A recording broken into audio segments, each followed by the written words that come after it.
I am Jonathan Brent, Executive Director of the YIVO Institute, and with me today are Anna Bokshitskaya, who is Executive Director of the Russian Jewish Congress, and Lilia Ostrovski, who is the head of the Antisemitism Department or Task Force of the Russian Jewish Congress. And I have invited Anna and Lilia to join me in this conversation so that we can explore the work of the Russian Jewish Congress today, particularly in this very difficult period, but also important issues such as the nature and the extent of anti-Semitism in Russia today, the way that it is linked to other aspects of anti-Semitism as experienced elsewhere in Europe and the United States, and also generally the state of the Russian Jewish community that is very, very important to YIVO, to our community here in the United States. So Anna, why don't you tell us about your work, about your colleagues, but also about your own involvement and how you became involved in this. It is a long story, and I can't make it short. So let's see what we have. For the beginning. So Russian Jewish Congress has two entities. It is charitable foundation, and in the same moment it is All Russia Public Organization. It is an umbrella organization that helps support and coordinate vast majority Jewish organizations in Russia.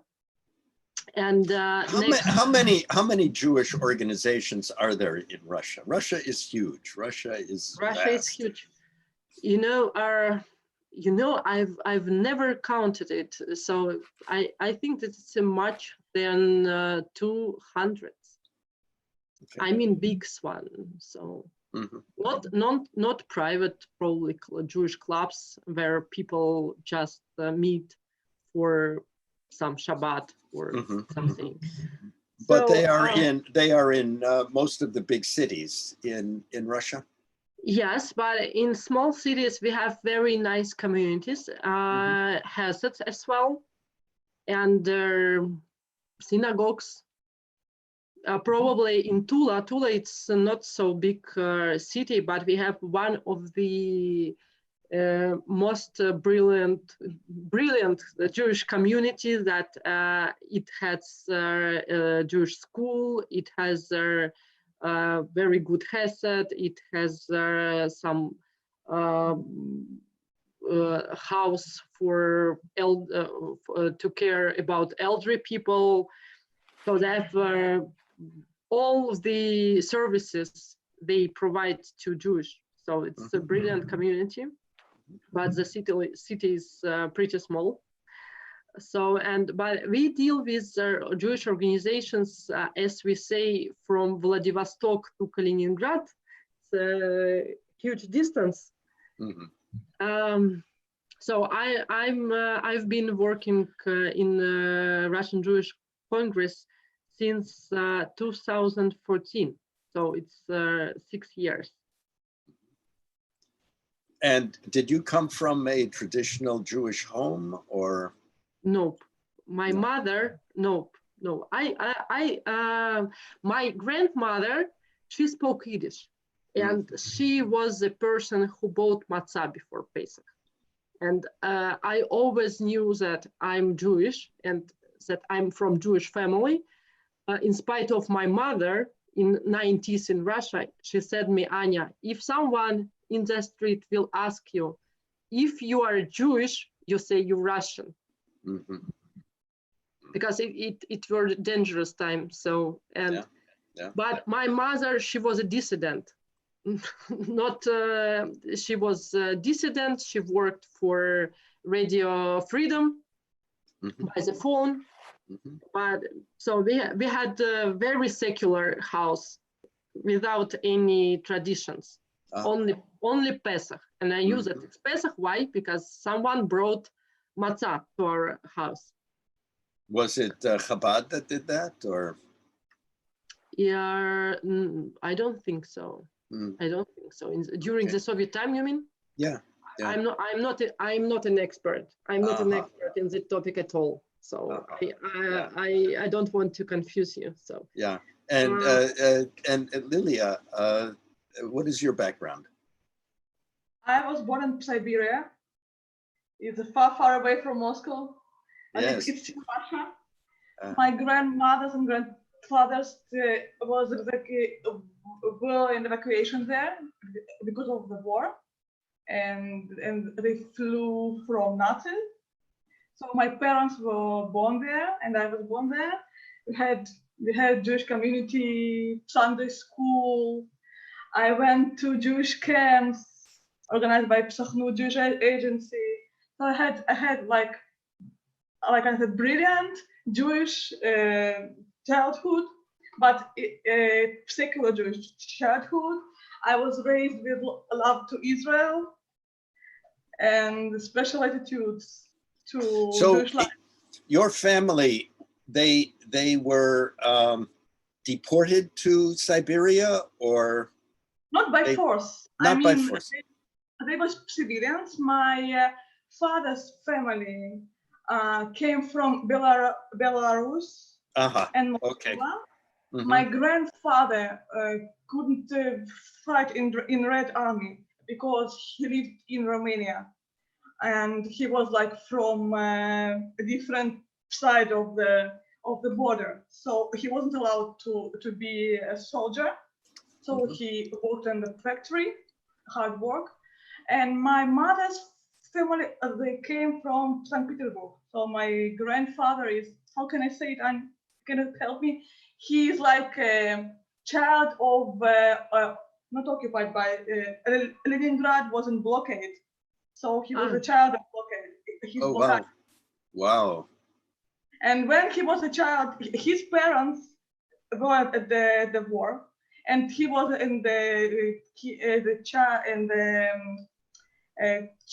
kindergarten for children without parents, and he and his brother were Jewish, and the attitude was very bad.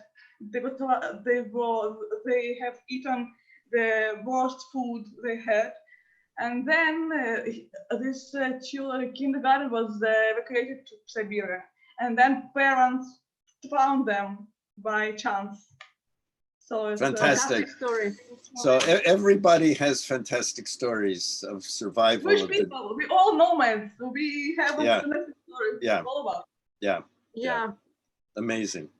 So anyway, thank you. Go on, Anna, and tell us more about the work of the Congress. So Congress is dealing with a lot of different projects and programs supporting Jewish life in all its forms in Russia. And we have some social charitable programs. And when I say it, I mean care about elderly people and about people from vulnerable families and people and children with disabilities and others. We have programs related with education and a huge amount of different projects, starting from the support of kindergartens and ending with the support of academic Judaica. And we have a fantastic online course. It calls 1213.club, and it is online preparation for bar bat mitzvah. And but sometimes adult people love our course because there they can get very simple and clear information about Jewish culture, history, and traditions. So we have projects on combating antisemitism, and because we know each other, not only because of it, but because of it as well. And we have programs, culture, supporting Jewish culture, and programs regarding with remembrance of Holocaust, and programs of supporting of communities, Jewish communities. So we create their boards of trustees, and we send them some money and programs, and organizing events, supporting donors, and all of this. And what I wanted to share with you, it is what we've done at the end of crisis, how changed our life after the crisis. Which crisis? Coronavirus, you know, some crisis that has corona on. Okay. I mean, so at the end of March, we were able to send the first emergency money to 26 cities to Heseds to buy masks, gloves, and disinfectants. So they were the first aid supplies that they received. And we created and sent instructions and launched a detailed awareness campaign for the organizations to get ready for the new conditions. And we created a Jewish Informational United Center. It is a new site that was opened inside the RGC website. Also, it is a Telegram, some kind of messenger channel, and now 70 more, I think more than 70 organizations from all over Russia are connected as participants. And 70 organizations. 70, yes. Wonderful. And it's religious and secular Jewish organizations, and they send us their news every day. And the main goal of this project is to provide prompt information exchange, new project announcement about deliveries, online projects, activities, everything. And among other things, it is a psychological aspect as well. So people see that despite the crisis with Corona, everyone is acting and consolidating efforts. So of course, we create some projects on this platform of United Jewish Informational Center. For example, before Pesach, we organized video greetings from all the heads of Jewish organizations from Russia. It was amazing. Everyone in one area, in one place, together, showing that we are one people and we are together supporting our people. So it was very, very inspiring. And what we've done, we sponsored the volunteers' work in the Central Hospital for people with the virus.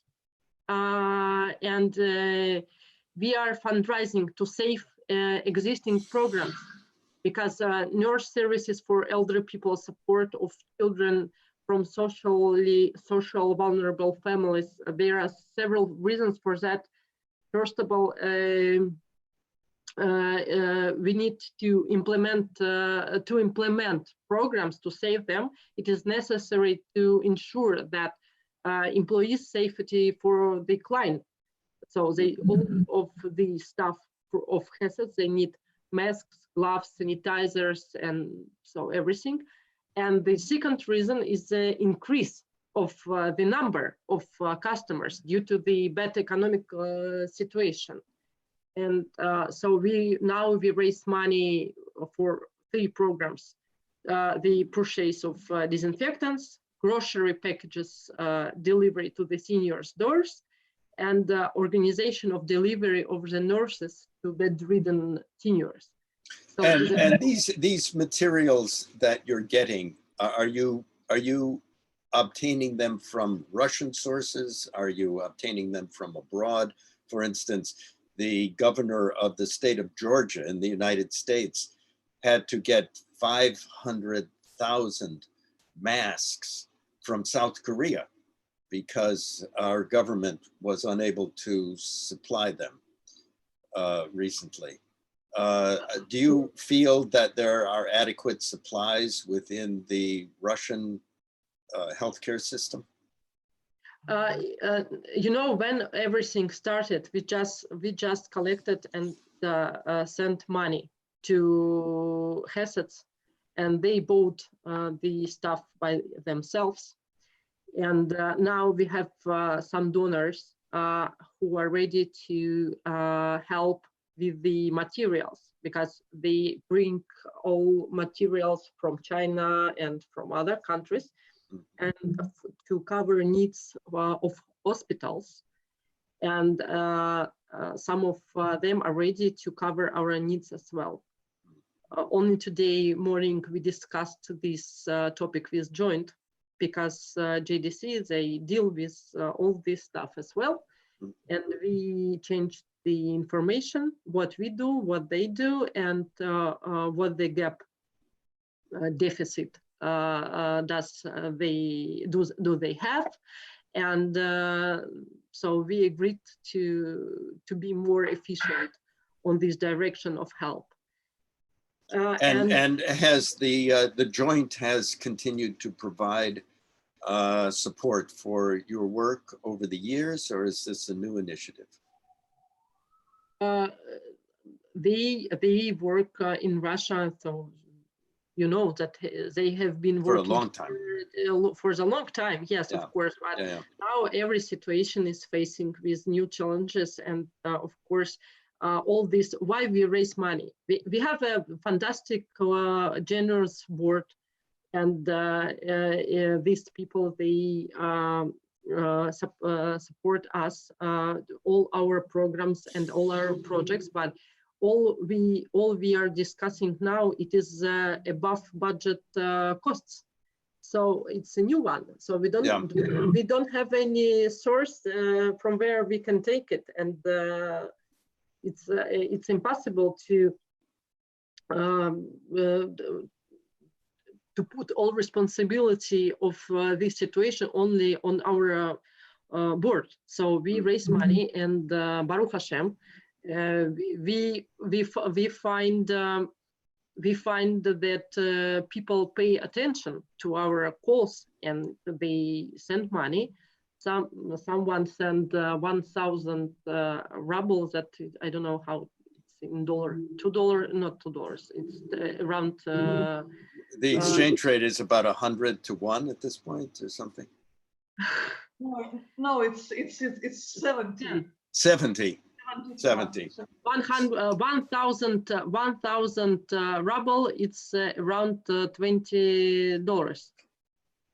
Okay. But someone can send only $20, and someone can send 50,000. So it's different. So if there were somebody in the United States who is watching this program and wanted to help, yeah, we will appreciate it a lot. Just contact with us, and because we have a website, rgc.ru, but it's in Russian. So but they could be in touch with YIVO, and yes, of course, and we could yes. Make that connection. Yes, we will very appreciate, because we have here elderly people that we can't live alone. Mm-hmm. We can't leave them. It's impossible. We should bring them grocery packages to their doors, and people who is bedridden, they should receive help every day. They couldn't be left, so it's impossible. We couldn't. We can't do. We will do our best to help them and not leave them alone. Do you feel that the government, the Russian government, is doing all that it can to help the Jewish community and all the Russian people at this point? Russian government do a lot of things, and they are very creative. And every day I read about something new that was launched, yesterday or a few days ago to help people. But of course, the situation is, it is not normal situation. It's a crisis situation. And of course, it's impossible to cover all needs. It's impossible. And you know, we are in very nice relationship with Moscow Mayory. And when started this story with permits, if you probably do you know that in Russia now, in Moscow, you are not allowed to go from home if you don't have a special permit that you can get in special city in online source. But we all our assets, they wanted to get the constant permit because they should go out and to visit their clients. So and we collaborated. It was an excellent collaboration because everything was done immediately, very quickly, and with a full respect. So now we don't have any problem here. So go ahead. I'm sorry. No, I just wanted to say that now we work harder.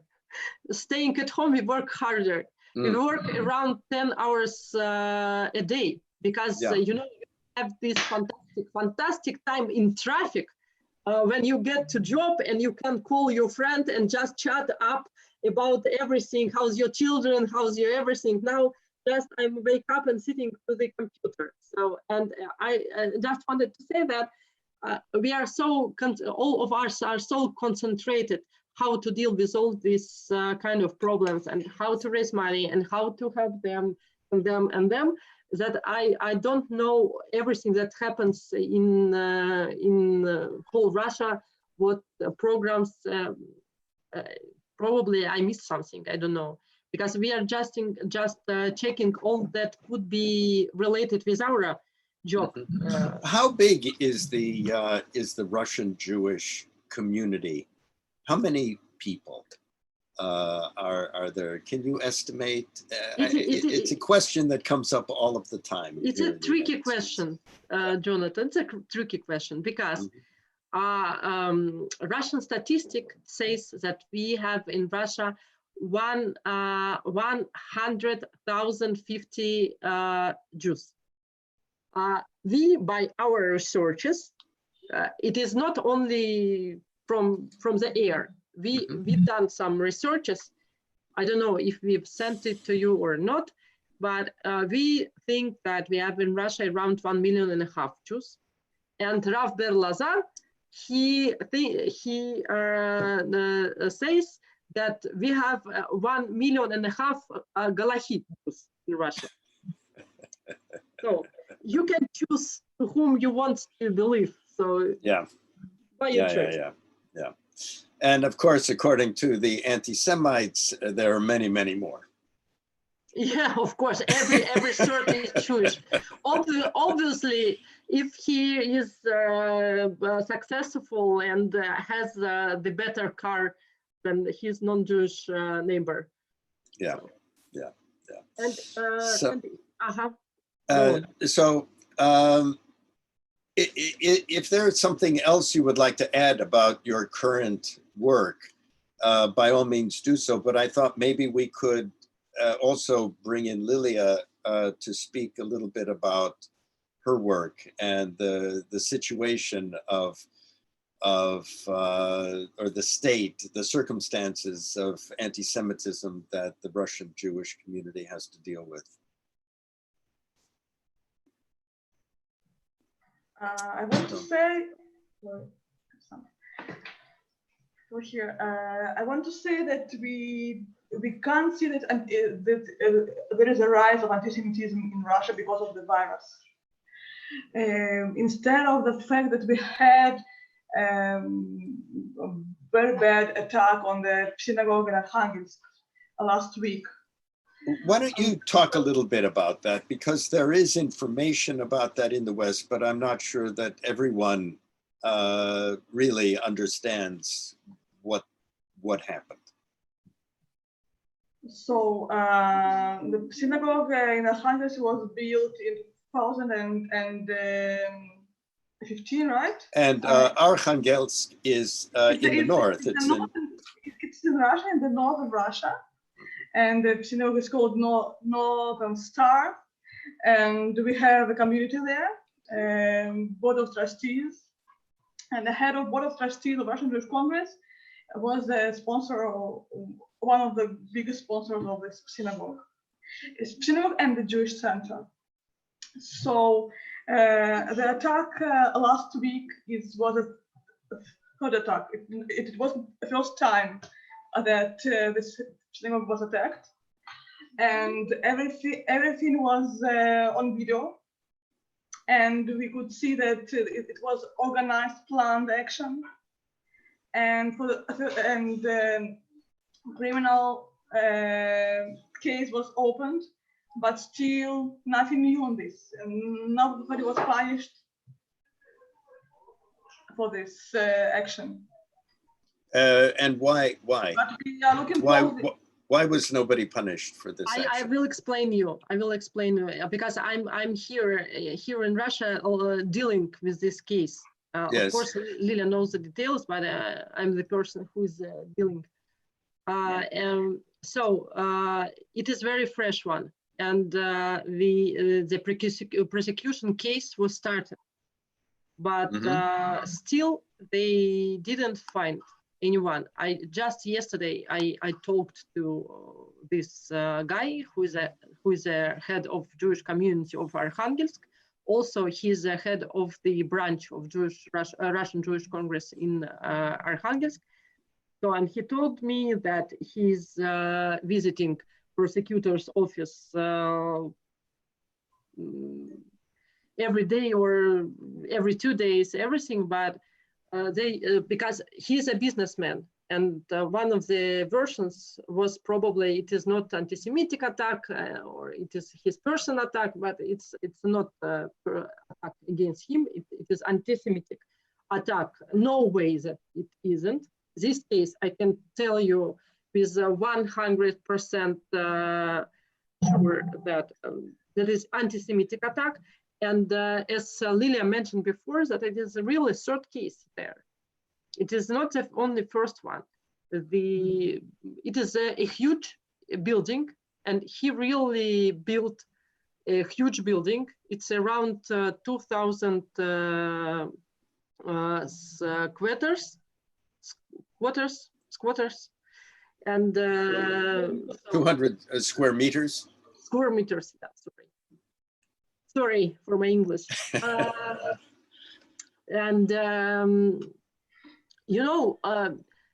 All the entrance of the synagogue was destroyed by fire, and it is the strongest attack on the synagogue. And we are raising money for this synagogue too, and we are very grateful because we got the support of World Jewish Congress, and World Jewish Congress agreed to support Russian Jewish Congress programs and on this topic, I mean, and including the support of renovation of Arkhangelsk synagogue. So it was the first money we've got when we started the fundraising company, and I hope that we will succeed. So this attack was not accompanied by a manifesto or any kind of program. It was night. It was night. One man. One man. Yes, he brought the car. Как сказать, tears. And first of all, he threw it through border, and then he brought then he brought the canistra with gasoline or something, I don't know, and he burned it. So no, as Lilia said before, it is the first really serious anti-Semitic incident we had this year. It is the first one. When I worked a great deal in Russia in the 90s and in the early 2000s. There were many anti-Semitic newspapers that, at least in the early 90s, you could buy on street corners outside of the Kremlin. And I remember. Yes, I'm sure you do. And I purchased a copy of the Protocols of the Elders of Zion from the gift shop in the Duma at that time. So at that time, anti-Semitic propaganda, anti-Semitic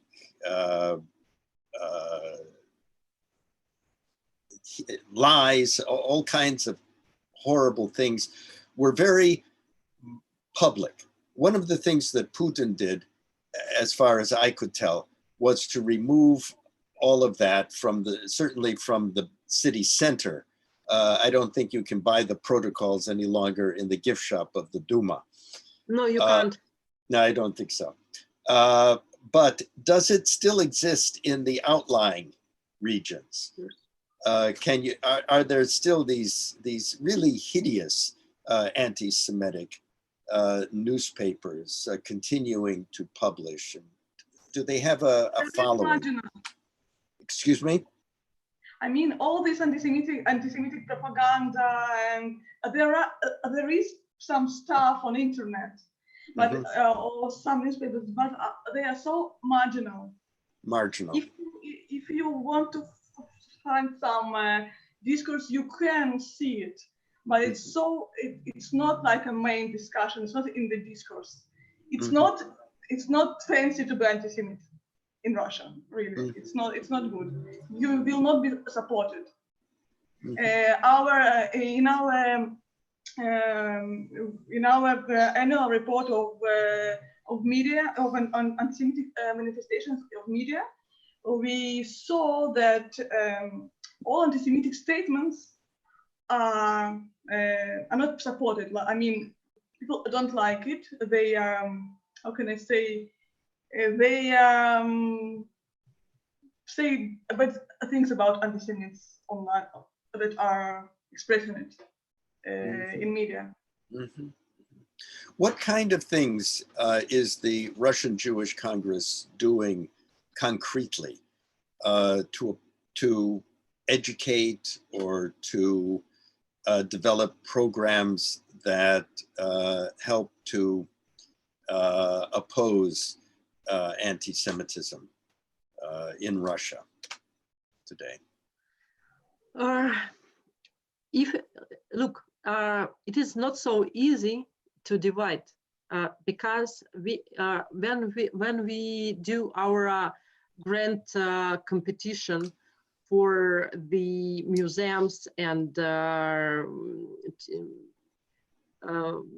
we do this kind of competition for museums and other non-profit structures that could get money if they want to create some project related with Jewish culture. And when we do that, I see that we are working on this field because it's a good tool to prevent anti-Semitism, telling about Jewish culture and show its fantastic impact on in all world culture, obviously in Russia.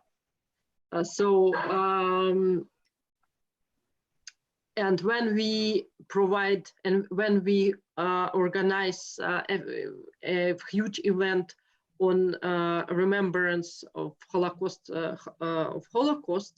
and we do every year around the January 27th, International Holocaust Remembrance Day, we organize together with Moscow Mayory, with Ministry of Foreign Affairs, with Federal Agency for Ethnic Affairs, all state structures. We organize along the Russia a lot of events memorial events, ceremonies, and we have a fantastic exhibition about Russian writers among the nations. And we showed it in Yekaterinburg at the Yeltsin Center, and we showed it in Moscow, and and we do all this work, and we do seminars, webinars for teachers and for students and for children, for everyone, because we collaborate with the Holocaust Center. They are our partners on this educational direction. So we do prevent anti-Semitism. And if we are talking only about the direct actions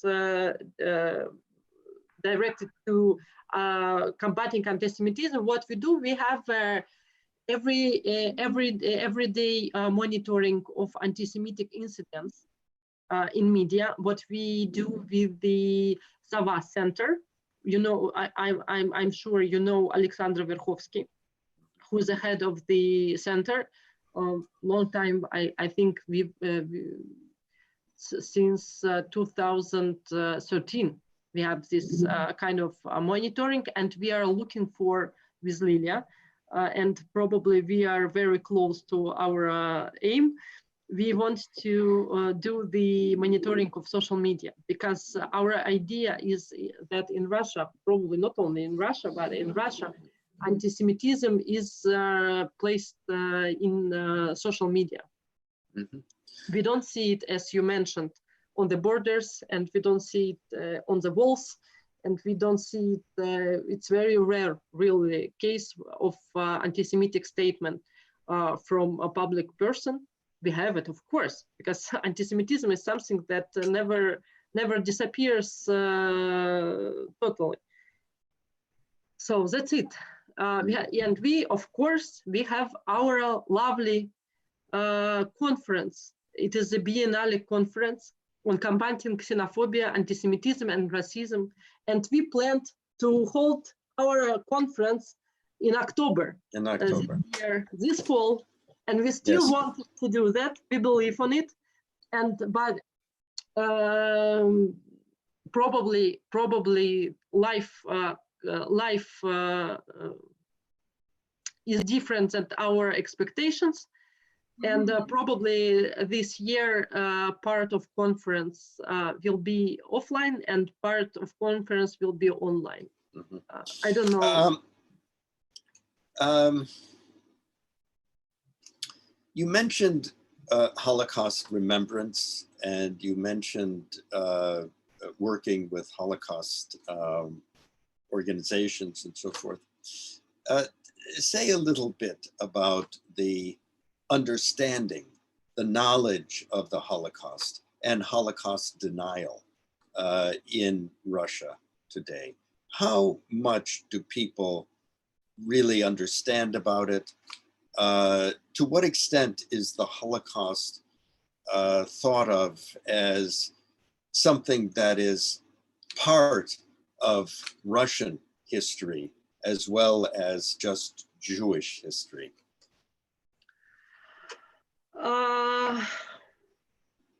Okay.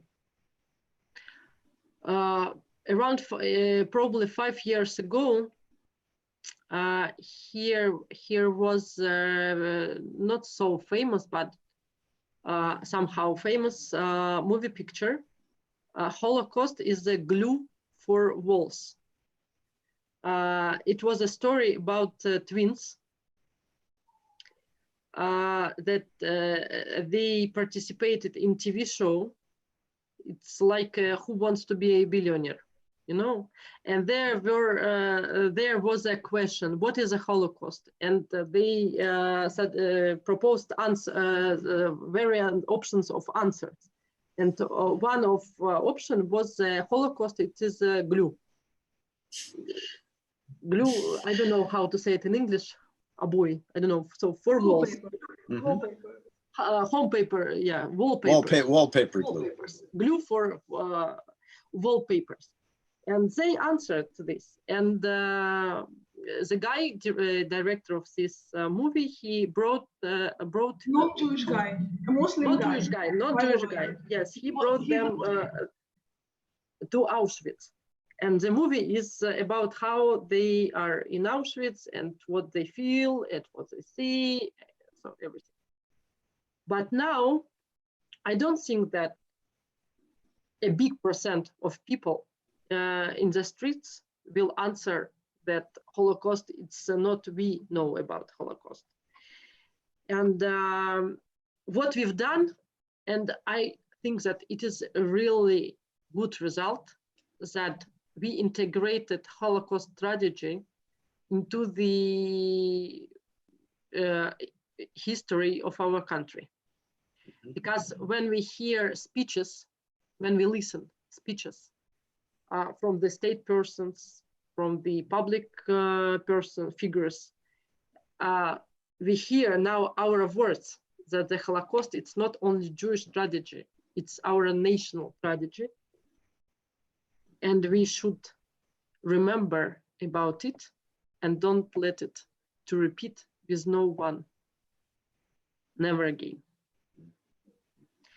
It is, I think that this is fantastic result of the collaboration of Jewish organizations, non-profit organizations, and state structures. It's really impressive. And now the Holocaust Remembrance Day, so how to explain? If the third person of the country comes to open the ceremony, memorial ceremony, if the president and the prime minister come to participate in Holocaust remembrance events, I think that it speaks by itself. So the government gives its support to this. This to me, I think, is very, very, very important. It's essential for us to have educational programs and to have social programs and to have organizations at a social level. But if the head of the government does not support it, the message to the people is, you don't have to take that seriously. Yeah, exactly. Exactly. And it is now in Russia, two topics where we collaborate with state, with government and other institutions are Holocaust remembrance and combating anti-Semitism. Because here our interests matching. Well, I hope that this conversation is something that you will also share on your Facebook page. Of course. And so I would like to say something about the YIVO Institute, because I imagine that many of the people in your community will be hearing about YIVO for the first time. But the YIVO Institute was founded in Vilna, which in 1925 was Poland. Today, of course, it's Vilnius, the capital of Lithuania. And from 1925 to 1941, when the Nazis entered Vilnius, YIVO amassed the largest collection of documentation about the world of East European and Russian Jews of any institution in the world. We have some 23 to 24 million documents of all kinds of things. Memoirs, diaries, plays, novels, autobiographies of young people, dolls, we have marbles, we have pins, we have face masks, toys, all kinds of things. But we you mentioned face masks. Yes, we have death masks. It could be fantastic online activity. Yes, it could be. Antique face yeah, mask. exactly. Yeah, I'll mention this to our archivist. But we also have, and this is something that your community might be interested to know, we have a huge collection of material in Russian. Because of course, Vilna was within the domain of the Russian Empire, and the Pale of Settlement, and many of the materials that we have are written in Russian, or there is Russian, Polish, and Yiddish. We have posters, but we also have the largest collection of material on the Holocaust of any organization outside of Yad Vashem. And we have over 7 million documents relating to the Holocaust. And these include materials from the camps, from Auschwitz, from Dachau, from Buchenwald. We have material from the ghettos. We have eyewitness accounts. We have parts of the Emanuel Ringelblum archive here, because Emanuel Ringelblum was a YIVO historian working in Warsaw at the time.